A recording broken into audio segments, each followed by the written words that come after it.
Franz stares into the eyes of the great white wolf.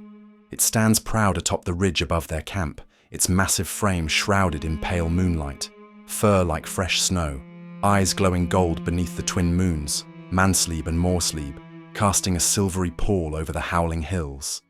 Franz tightens his grip on the bowstring, heart pounding. The creature is enormous, easily the largest wolf he's seen in all his years wandering the Drakwold, more spirit than beast. He swallows, and in a hushed breath he offers a prayer. To Ulrich, perhaps, or Tal, or any god who might be listening on a cold, watchful night. Then, without warning, the wolf turns and vanishes into the trees, a blur of white and silence. Franz exhales. He isn't sure what he's just seen. A warning? A blessing? A sign from Ulrich, god of winter, battle, and wolves? If so, what did it mean? Greetings once again, noble listener. I welcome you back to the Temple of Verena. I am Brother Clavius, librarian, scribe, and your devoted guide through these unfolding chronicles. What you are about to hear is not mere fiction. It is drawn from real Warhammer Fantasy Roleplay sessions, real players, real decisions, real dice. Let us now return to our tale. Chapter 6: Stranger in the Night. The rest of the night passes uneventfully. At dawn, Franz is already awake, scanning the terrain with cautious eyes. A distant creak of wheels and clink of armor draws his attention. Along the main road far below, a caravan trundles westward, 6 or 7 wagons packed with crates and barrels, guarded by an escort of armed riders. They must have spent the night at Midden's Tag, says Thaddeus, poring over the map he recovered outside the wizard's tower. He judges their pace. Should reach Delbers by sundown just before the curfew. Midden's Tag, Cleo asks as he helps collapse the camp. What's there? Thaddeus explains. Middenstag is a fortress operated by the Ordo Pantera, the Knights Panther, one of the oldest and most prestigious knightly orders in the Empire, alongside the White Wolves, the Blazing Sun, and of course the Reichsguard. Couldn't those knights help us? Cleo presses. Maybe we should go there first, tell them everything. The group pauses to debate. Gerhardt frowns. They only serve the nobility, he says flatly. They're the personal guard of Boris Todbringer back in Middenheim. Trust me, they don't give a damn about commoners chasing a stolen Pegasus. Franz agrees. Going to Midden's Tag would likely raise more suspicion than sympathy. Questions they're not prepared to answer. Better to stay ahead of the trail. He reminds the group that the one-eyed rider they left behind on the Delbers cobblestone won't stay locked up forever. Sooner or later, he'll wake up and start talking.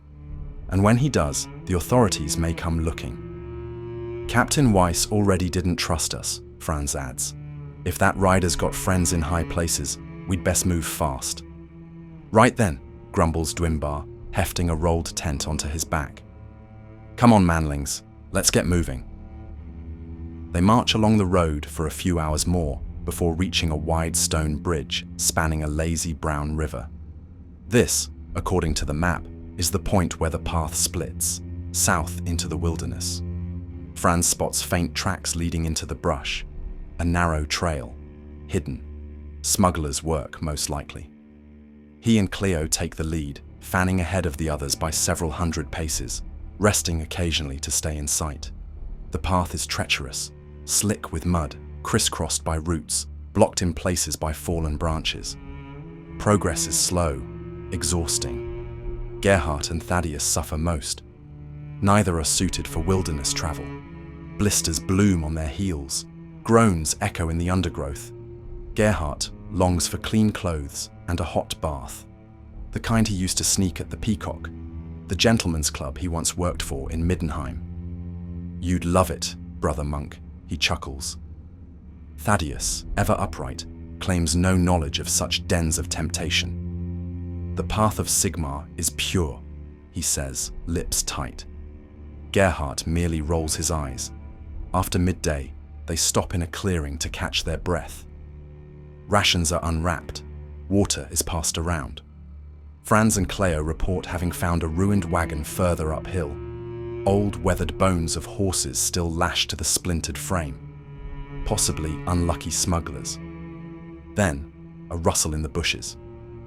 Everyone turns. A boy stumbles into view, no older than Cleo, bruised, scratched, his clothes torn, but not wounded, drunk. His eyes swim in different directions. He staggers as though sleepwalking, his voice slurred. "It's after me.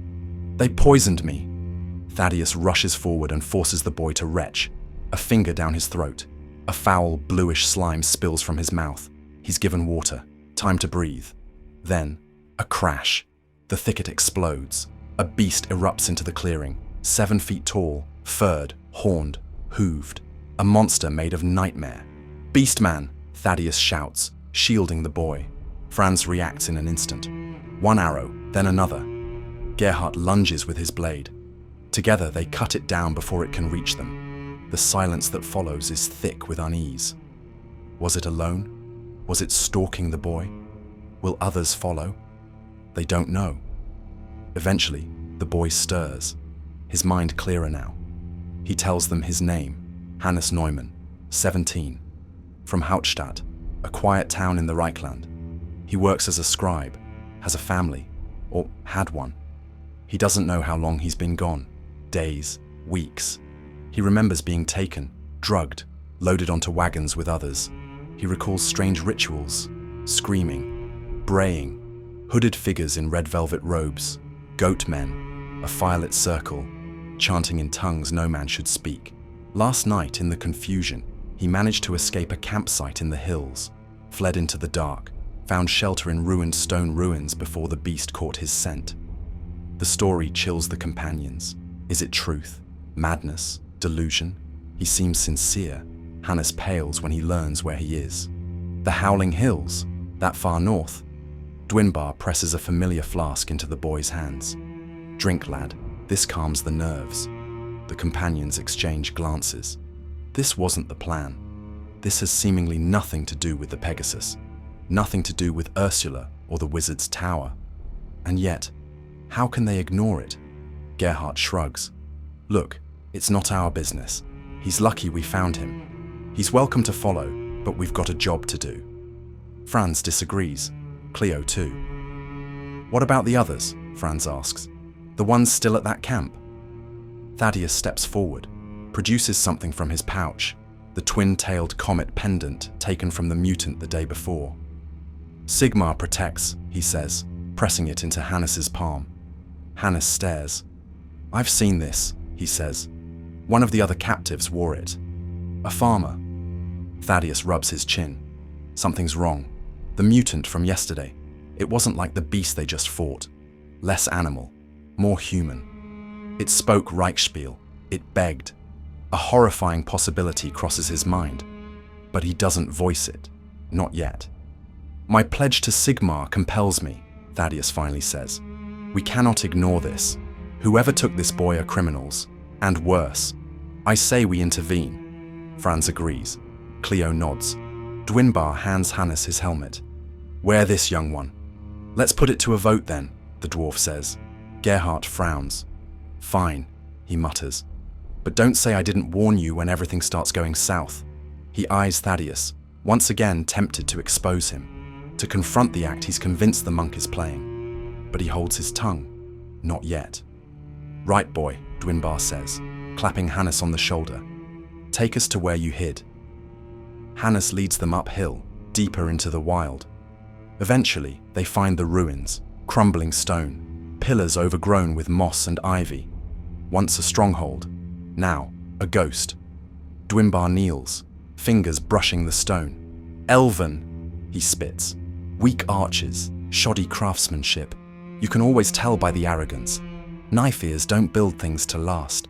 He explains, "Millennia ago, the elves walked these hills, built their towers all over the old world, traded with the dwarfs until they betrayed them, until war. Of course we won in the end," he adds, "drove them back to their flowery continents in the far west." The sun dips low in the sky. The shadows stretch long. Franz turns to Hannes. "Where was the camp?" "Just past the next ridge," the boy says. They agree. Franz and Cleo will scout ahead. The rest will wait. As the scouts move through the underbrush, a sound echoes through the hills. Drums. Low, steady, ominous. The rhythm quickens Cleo's pulse. It reminds him of Delbers, of the witch hunters, of fire and ash. Soon, they see lights. They creep forward. A clearing, a stream. Braziers flare, tents, wagons, a bridge. On the far side, a great stone monolith, a waystone. Once beautiful, now defiled with black runes, bones, and blood. Around it, figures in red robes, chanting, preparing something. Beastmen kneel beside them, heads bowed, separate yet united. One purpose. Then, a prisoner is brought forth, a peasant, drugged, confused, forced to his knees, a blood circle drawn beneath him. Cleo grips Franz's arm. I have a very bad feeling about this. And that, dear listener, is where we end this chapter. Dark rites stir beneath the moons, prisoners cry out in silence, and choices must be made. If you've enjoyed our tale, please consider subscribing, liking, and letting us know in the comments what you would have done in the party's place. Until next time, may truth prevail.